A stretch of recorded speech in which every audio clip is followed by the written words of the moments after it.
Hi, I'm Stephan Smith of Artsmith Craftworks. What I'd like to show you today is how I make the copper strips that I use for a variety of things. Fins on an airship, panels on an airship gondola, and lots of other things really. And these strips, these copper strips, are not really copper because, true to what I always say, I try to reuse, repurpose, and recycle materials that I find in everyday life. So these are likely to be cardboard or all kinds of other materials.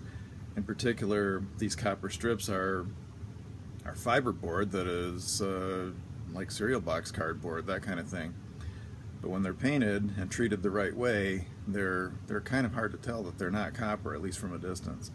So check it out. So when I paint the metallic panels that I was talking about, that I use for a number of things, including the gondolas of certain airships, the fins of certain airships, so that I'm trying to come up with a metallic panel, if you will, that looks like it's riveted and whatever. Those aren't actually metallic at all. They're not actually copper. They're not actually bronze, brass, whatever.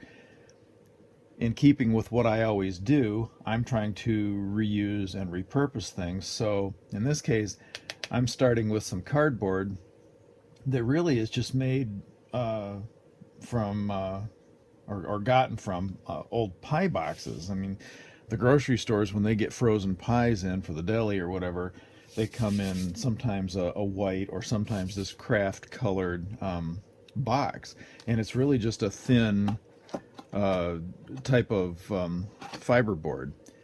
But if you paint that with a metallic paint, with a copper, a bronze, brass, colored paint, silver, what have you, then it winds up looking like, sort of like a sheet of copper. When you cut those apart and rivet them and put a patina on them, then they wind up looking pretty close to the real McCoy. So I start by just brush stroking some metallic paint onto the pieces of cardboard.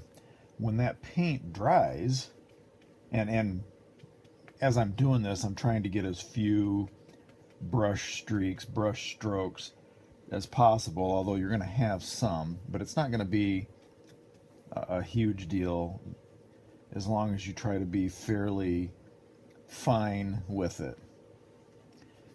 Sometimes I have to put more than one coat on there. It depends on how thick your paint is, how much pigment is in the paint, how well it covers.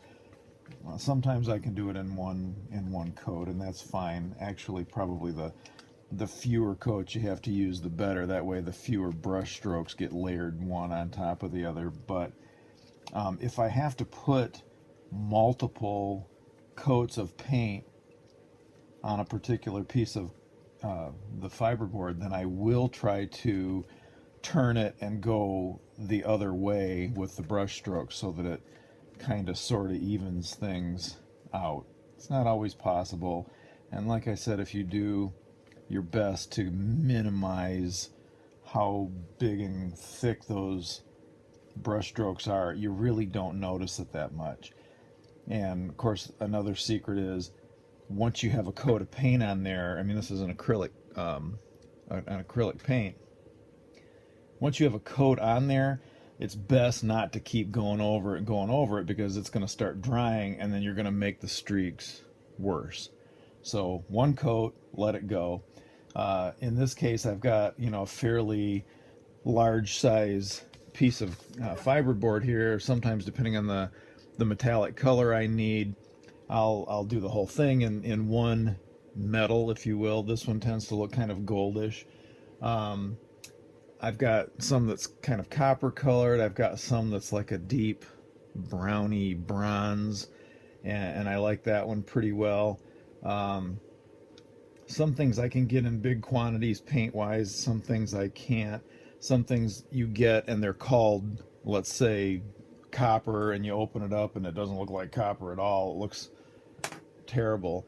And this one container of paint that I got, was one of those that it really just didn't look like it was supposed to. I mean, this one, it says metallic bronze, but to me it looks like gold, and so that's what I call it. I have another one that's the same brand as this one that says, well, here, let me look. It's up here. This one says metallic copper. It didn't look like copper at all, and I actually had to go in and personally remediate it by adding some red and some yellow to give it a little bit of a copper glow, because it was woefully lacking in pigment.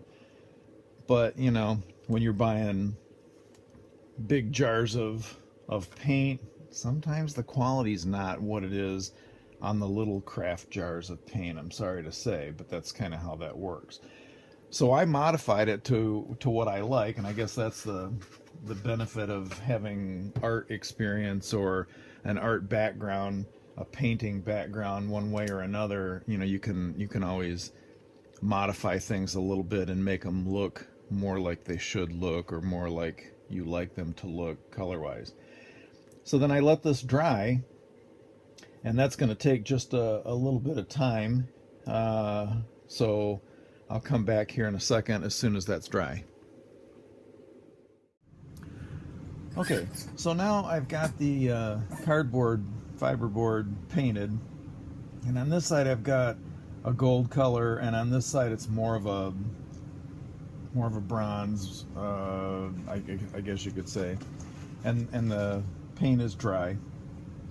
So now what I do is I cut those into strips, and just for quickness and ease, I'm just going to take an X-Acto and cut the two colors apart, cut them in half. I'm not quite there yet.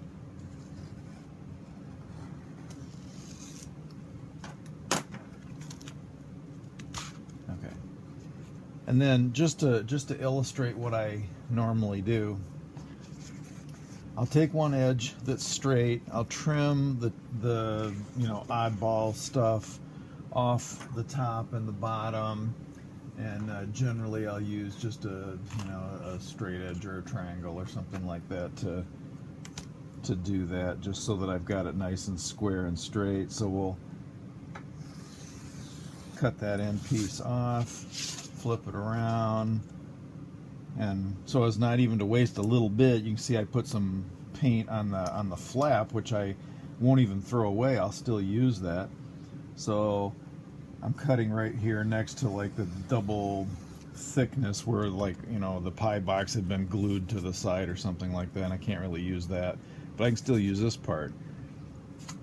So those pieces are cut off, and now what I do is, starting with that straight edge and knowing what the width of the pieces that I need, I will just like flip it over to the back side, put some tick marks on there with my ruler, so that I kind of, you know what the width is that I'm going to cut. And in this case it's about 1.25 inches, so I'll go and tick that.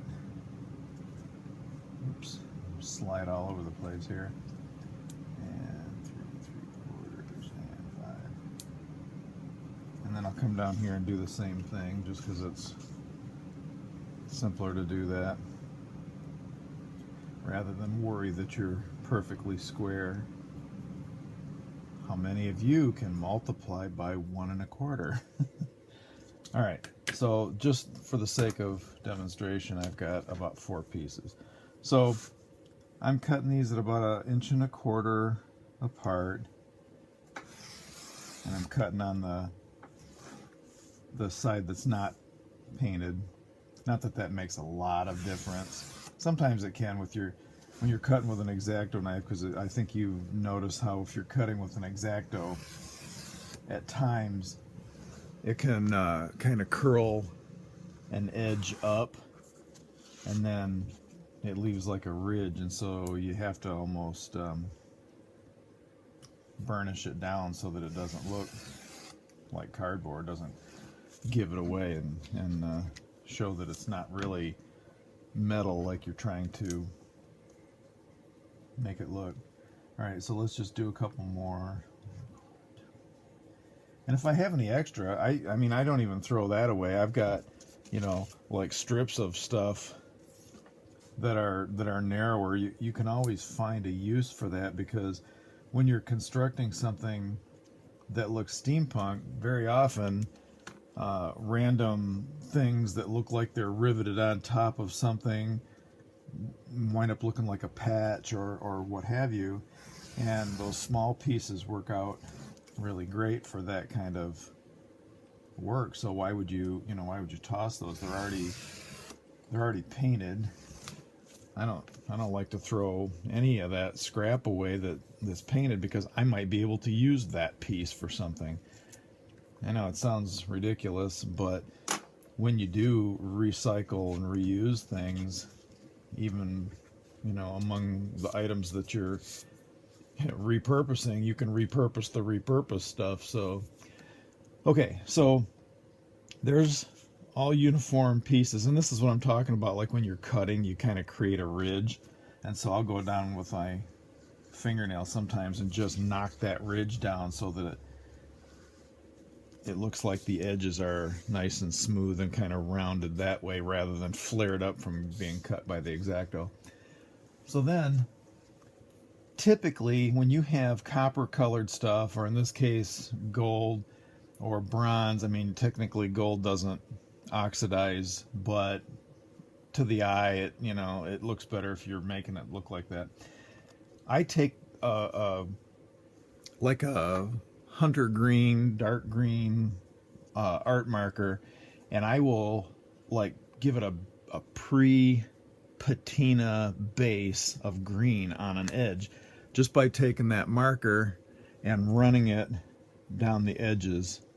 Now I still, after the fact, go in and paint and make those panels of copper and brass and bronze and what have you look oxidized, look rusted, patinaed. But this gives those edges a dark green undertone already, and it makes that task much easier and much more believable if it's already got some green on it. So that's my second step, is basically running down those edges, those cut edges, with a marker that is the color or a base color of whatever the patina color of your piece is. If I had pieces of fiberboard that I had painted, you know, like a dark gray or a silvery, you know, white metal look that you would expect would rust red, browns, just like steel and iron rusts, then I would be running down these edges with a brown marker. And believe me, it makes a huge difference in the overall look of that piece once it's all painted, patinaed, put together, has rivets on it.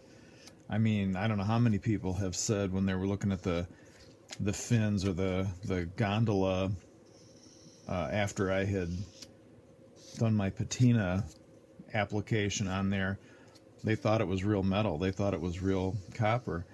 Because they'll say, "Oh, where do you get all your scrap metal? You know, what scrap yard do you go to?" And I said, "I don't." It's a pie box, and it's painted to look like metal. And they're astounded. So that's basically how I get started with those pieces. Now, I've already got a bunch over here that were done already. So there's some more gold ones. There's some of those bronze looking ones. And here is some ones that are more copper. And yeah, they're curled up. It doesn't make any difference.